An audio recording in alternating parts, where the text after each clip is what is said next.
नमस्कार मित्रांनो, लाडकी बहीण योजना यासाठी जी काही आवश्यक कागदपत्र आहेत त्याची मी आज तुम्हाला माहिती देणार आहे. जर तुम्ही फॉर्म एडिट करत असाल तर या कागदपत्रांची तुमच्याकडे तयार ठेवली पाहिजे. तुम्ही हे इम्पॉर्टंट कागदपत्र तुमच्याकडे असलीच पाहिजेत. जर तुम्ही अजून फॉर्म भरला नसेल तर ही कागदपत्र आता गोळा करून ठेवा.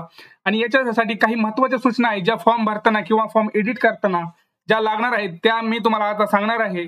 कारण काय होतं, हे सगळं जर नीट असेल तरच तुम्हाला 1500 रुपये मिळणार आहेत. आता नीट बघा, मी कुठली कागदपत्र सांगत आहे, तुम्ही एडिट करताना कुठली कागदपत्र तुम्हाला लागणार आहेत किंवा कुठले चेंज करू शकता त्याबद्दलच्या सूचना पण मी देणार आहे. आणि जर फॉर्म नवीन भरत असाल तर त्यासाठी कुठले कागदपत्र लागणार आहेत त्याची पण मी माहिती देणार आहे.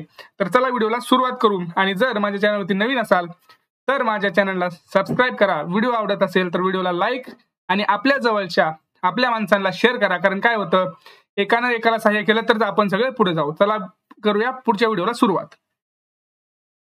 हे बघा, सगळ्यात महत्वाचे कागदपत्र आणि सूचना मी या व्हिडिओमध्ये तुम्हाला देणार आहे.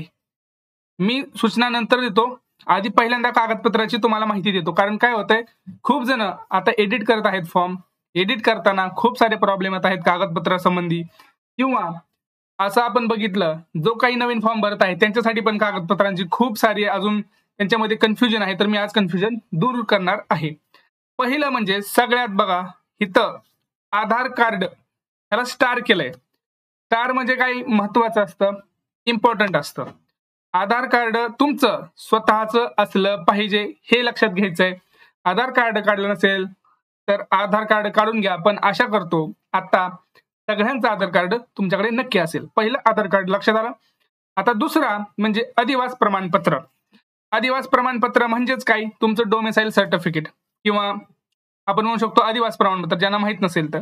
आता एक लक्षात घ्या, ज्याच्याकडे अधिवास प्रमाणपत्र नसेल त्यांनी जन्म प्रमाणपत्र दिलं तरी चालतं, शाळा सोडल्याचा दाखला दिला तरी चालतो. आता काही माझ्या मित्रांचे इथे मला प्रश्न पडले की दादा 15 वर्षापूर्वीचं कुठलं डॉक्युमेंट आहे मग नक्की. तर अधिवास प्रमाणपत्र म्हणजे तुमच्याकडे डोमेसाईल सर्टिफिकेट जर नसेल तर त्याला ऑप्शन म्हणून 15 वर्षापूर्वीचं रेशन कार्ड, दुसरं मतदार ओळखपत्र, तिसरं म्हणजे जन्म प्रमाणपत्र, चौथं शाळा सोडल्याचा दाखला. या गोष्टी तुमच्याकडे असल्याच पाहिजेत. आता परत एकदा सांगतो, या गोष्टी असल्याच पाहिजे. परत काय होतं, परत मला कमेंट्स येतात की दादा हे चालेल का, ते चालेल का. तर मी यासाठीच आज कागदपत्राचा व्हिडिओ टाकलेला आहे. सगळ्यात महत्वाचं सांगतो, तुमच्याकडे प्रत्येकाकडे जन्म प्रमाणपत्र तर असतंच किंवा शाळा सोडल्याचा दाखला तरी असतोच. आता शाळा सोडल्याचा दाखला आणि जन्म प्रमाण हे जर असलंच पाहिजे प्रत्येकाकडे तर ते तुम्ही देऊ शकता. सगळ्यात सोपा मार्ग आहे.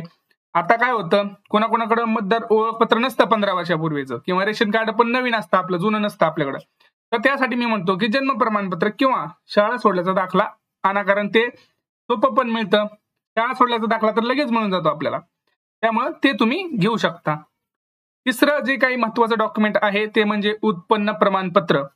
आता एक लक्षात घ्या, उत्पन्न प्रमाणपत्र काढायचंय पण किती लाखापर्यंत, ज्याचं उत्पन्न 2.5 लाखापर्यंत आहे अशाच व्यक्तीने उत्पन्न प्रमाणपत्र काढायचं असं आपण म्हणू शकतो. किंवा याच्यासाठी ते लाभार्थी आहेत असं आपण म्हणू शकतो, किंवा आहेतच असं पण आपण म्हणू शकतो. त्यासाठी पण आता कोणाकडे टाइम नाहीये उत्पन्न प्रमाणपत्र काढण्यासाठी किंवा वेळ जात आहे, तर तुम्ही तुमच्याकडचं जे काही पिवळं किंवा केशरी रेशन कार्ड असेल तर ते तुम्ही वापरू शकता. इथं त्याचे फोटो काढून अपलोड करू शकता. आता इथे एक लक्षात घ्या, इथं लिहिलं आहे सरळ सरळ पिवळे आणि केशरी. परत विचारायचं, असं काही मित्र विचारतात की आमच्याकडे वेगळंच कार्ड आहे, पांढरं कार्ड आहे का, चालेल का. नाही दादांनो, पिवळे किंवा केशरी रेशन कार्ड चालेल. आता ह्यात सगळ्यात महत्वाचा मुद्दा नीट ऐका. आता मला बरेच प्रश्न आले, आम्ही रेशन कार्डवरचं पहिलं पेज टाकू, रंगीत पेज टाकू की मागचं रंगीत पेज टाकू. आता एक इथं मला थोडस तुम्हाला सांगायचं आहे.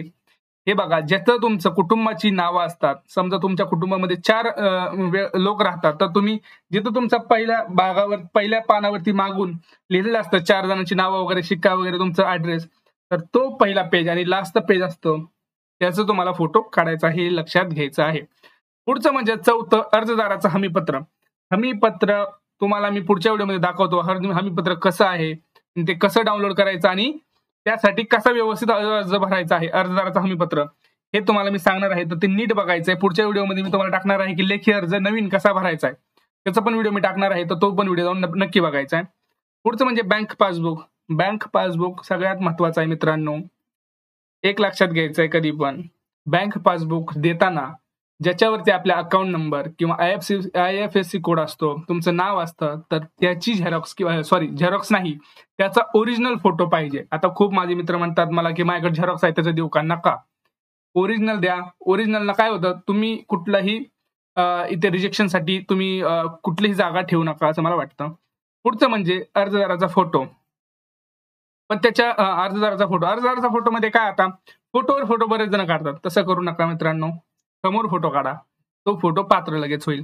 पुढचं म्हणजे सगळ्यात महत्वाचं, महिलेचा जन्म परराज्यात असल्यास पतीचे अधिवास प्रमाणपत्र किंवा त्याच्या 15 वर्षपूर्वीचे रेशन कार्ड, मतदार ओळखपत्र, जन्म प्रमाणपत्र किंवा शाळा सोडल्याचा दाखला चालेल. आता ह्याच्यामध्ये अजून एक ऍड करतो, जी काय कागदपत्र लागणार आहेत. आता ज्या आपल्या नवीन विवाहित आपल्या भगिनी असतात, त्यांचं जस्ट लग्न झालेलं असतं आत्ताच 1-2 महिन्यापूर्वी, तर त्यांचं नाव काही त्यांच्या पतीच्या रेशन कार्डमध्ये नसतं. तर त्यांच्यासाठी सरकारने असं सांगितलं आहे की त्यांच्या पतीचं रेशन कार्ड सुद्धा त्यांचा उत्पन्नाचा दाखला म्हणून चालणार आहे.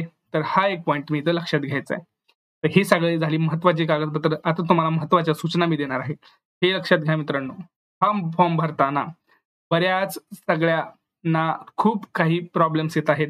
एक लक्षात घ्यायचंय, आपण हा फॉर्म शांत भरायचा आहे, कुठलीही चूक न करता. आता काय होतंय, बऱ्याच माझ्या मित्रांचे असे मला मेसेज येतात की दादा आमचा मोबाईल नंबर चुकला, तर मग OTP कसं? आता तुम्हीच मला सांगा, जर आपण मोबाईल नंबरच चुकीचा दिला तर OTP कुठून येणार? मग फॉर्म कसा सबमिट होणार? नाही होणार. त्यामुळं प्लीज मोबाईल नंबर आणि अकाउंट नंबर तरी ऍटलिस्ट करेक्ट टाका. कारण काय होतं, हे जर 2 गोष्टी ऍटलिस्ट करेक्ट असल्या तर बाकीच्या डॉक्युमेंट्सला जरी समजा तुमच्याकडून चुकून हे झालं तरी तिथं थोडंफार काहीतरी होऊ शकतं. पण या गोष्टी खूप महत्वाच्या आहेत, लक्षात घ्या मित्रांनो. बँक पासबुकवरचा जो अकाउंट नंबर असतो तो 10 वेळा चेक करा. 10 वेळा चेक करून मगच टाका. कारण काय होतंय, सगळं बरोबर आहे, अकाउंट नंबरच चुकीचा गेला, पैसे कसे येणार, हे प्रॉब्लेम्स होतात.